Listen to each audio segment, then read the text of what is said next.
안녕하세요. 건강한 인생 연구소입니다. 오늘은 위염, 위궤양 등 위장 질환에 효과적이고 항암 효과뿐만 아니라 다이어트, 변비 등 피부 미용에도 아주 효과적인 양배추의 뛰어난 효능에 대해서 알려드리려 합니다. 그러나 모든 것은 양면성을 가지고 있듯 양배추도 모두에게 좋은 것은 아닙니다. 양배추와 함께 섭취 시 독이 될 수 있는 반드시 조심하셔야 하는 3가지 사례도 함께 알려드리겠습니다. 영상 끝까지 시청하셔서 좋은 정보 얻어 가시길 바라겠습니다. 영상에 앞서 구독, 좋아요 눌러주시면 감사드리겠습니다. 양배추는 타임지가 선정한 세계 3대 장수식품 중 하나입니다. 가격이 저렴하고 다양한 효능 때문에 고대 로마에서는 가난한 사람들의 의사라고 불려지며 아주 오래전부터 식용 및 약용으로 사용되어 왔습니다. 고대 이집트에서는 환자에게, 그리스 로마 시대에는 만병통치약으로 인식할 만큼 약용으로서의 가치를 인정받아온 식품입니다. 동의보감에서는 양배추는 위장과 간을 튼튼하게 만들어주며 노폐물을 제거하는 효과가 있다고 했습니다. 지금부터 양배추가 우리에게 주는 뛰어난 효능 3가지와 함께 섭취 시 독이 될 수 있는 3가지에 대해서 알려드리겠습니다.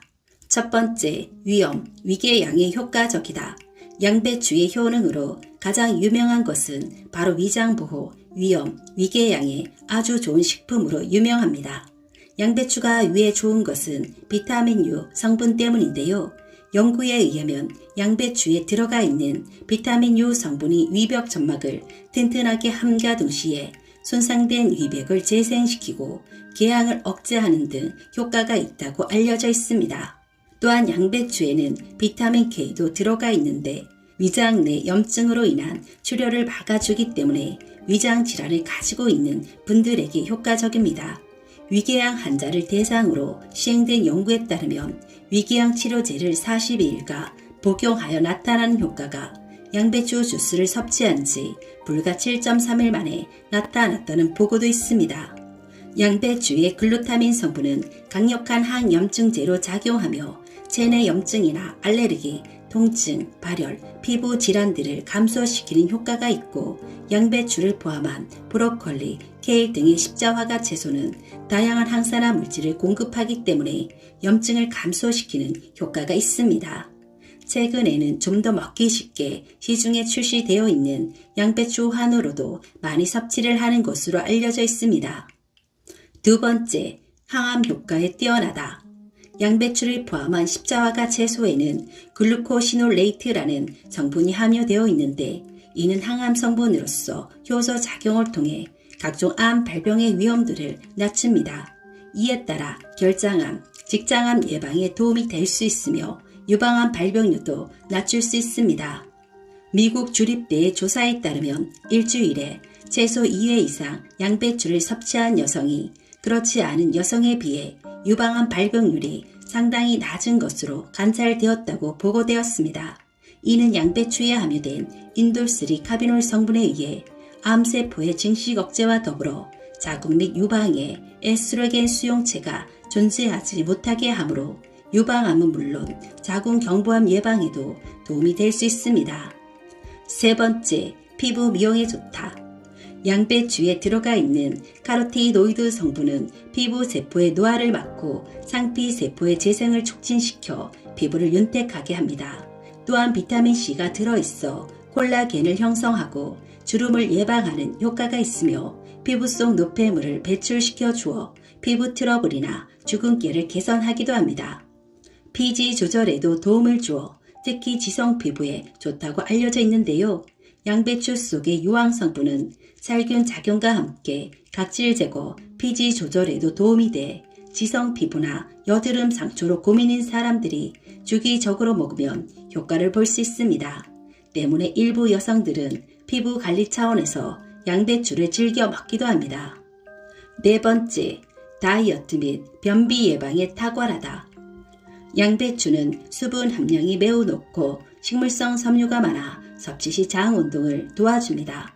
활발한 장 운동은 변비 예방 및 개선에 도움이 되고 콜레스테롤 배출에 도움이 됩니다. 또한 100g당 29칼로리로 낮은 열량으로 다이어트에 도움이 되고 섬유질 또한 풍부해 포만감을 쉽게 느끼게 해 식사량을 줄여줍니다. 적당한 운동과 함께 양배추 식단을 병행하면 다이어트에 더욱더 효과적입니다. 이렇게 몸에 좋은 양배추, 이런 분들은 반드시 조심하셔야 합니다. 첫 번째, 갑상선 기능 저하증입니다. 갑상선 기능 저하증이 있는 사람이 양배추를 과하게 섭취했다간 증상이 악화될 수 있어 주의해야 합니다. 갑상선 기능 저하증은 갑상선 호르몬 부족으로 나타나는 질환입니다. 갑상선 기능 저하증 환자는 고이트로겐 성분 섭취를 피해야 하는데 이 성분은 양배추, 브로콜리 등 십자화과 채소에 많이 들어있습니다. 체내 요오드 부족으로 인해 갑상선 기능 저하증을 앓는 사람들은 양배추와 같은 십자화과 채소를 많이 먹으면 갑상선암 발생 위험이 높아진다는 연구 결과도 있습니다. 체내 요오드가 부족하면 갑상선 호르몬 생성이 억제돼 갑상선 기능 저하증이 생길 수 있습니다.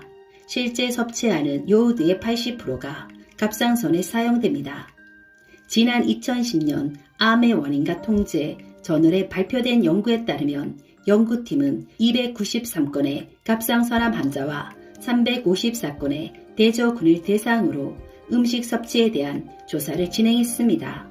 그 결과 요오드 결핍이 있는 여성의 경우 십자화과 채소 섭취가 갑상선암 발병 위험을 높이는 것으로 확인됐습니다.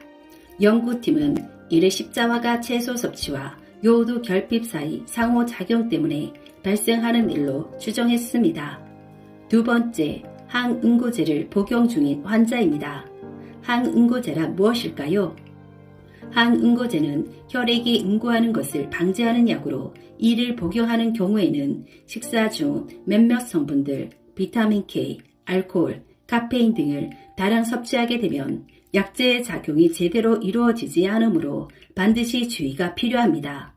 그래서 협심증이나 동맥경화증 등으로 혈액 응고를 막는 아스피린이나 와파린을 복용하는 환자들은 양배추 섭취에 주의해야 합니다.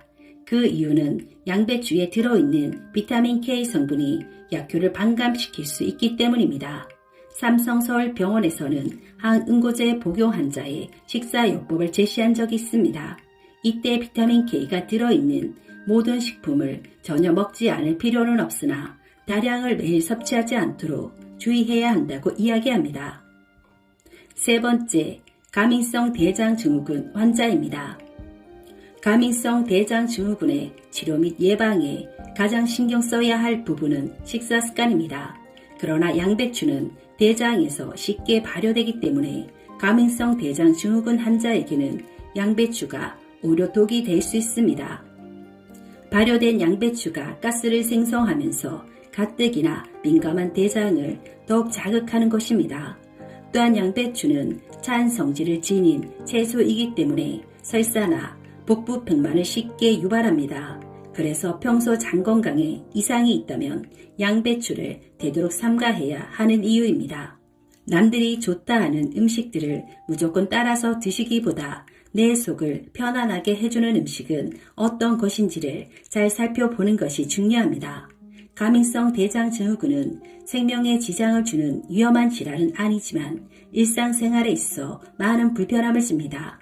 평소 스트레스나 긴장을 줄이고 충분한 휴식과 수면 등으로 심리적 안정을 찾는 것이 좋습니다. 양배추 손질법에 대해서 간략히 설명드리면 양배추는 병충해에 약한 채소로 재배할 때 농약을 많이 사용하기 때문에 세척 과정이 매우 중요합니다. 먼저 겉잎을 제거한 후 베이킹소다를 푼 물에 1차로 세척하고 식초를 탄 물에 1, 2분 정도 담근 다음 흐르는 물에 2차 세척하면 잔류 농약을 제거할 수 있습니다. 끝까지 영상 시청해주셔서 감사합니다. 구독, 좋아요 눌러주시면 감사드리겠습니다.